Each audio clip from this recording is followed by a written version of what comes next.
ಹಾಡು ಮುಟ್ಟದ ಸೊಪ್ಪಿಲ್ಲ, ನಿನ್ನ ಮೆಚ್ಚದವರ್ಯಾರಿಲ್ಲ.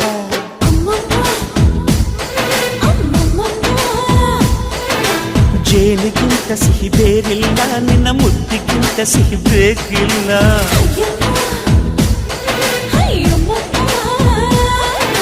ಕಣ್ಣು ಕುಕ್ಕುವ ಬೆಚ್ಚಿ ಬೀಳುವ ಅಂದವಾದ ಹೆಣ್ಣು, ರುಚಿ ರುಚಿಯ ಬಾಯಿ ಚಪ್ಪರಿಸ ಸಿಹಿಯಾದ ಹೆಣ್ಣು. ಅಯ್ಯೋ ತಿಂದು ಬೇಗಿದರು ಆಸೆ ತೀರದ ಪಂಚಾಮೃತ ಇವಳು. ಅಮ್ಮಮ್ಮಮ್ಮಮ್ಮೋ ವಯ್ಯಾರಮ್ಮಮ್ಮಮ್ಮೋ ಅಮ್ಮಮ್ಮಮ್ಮಮ್ಮೋ ನೀ ಸಿಂಗಾರಮ್ಮಮ್ಮ.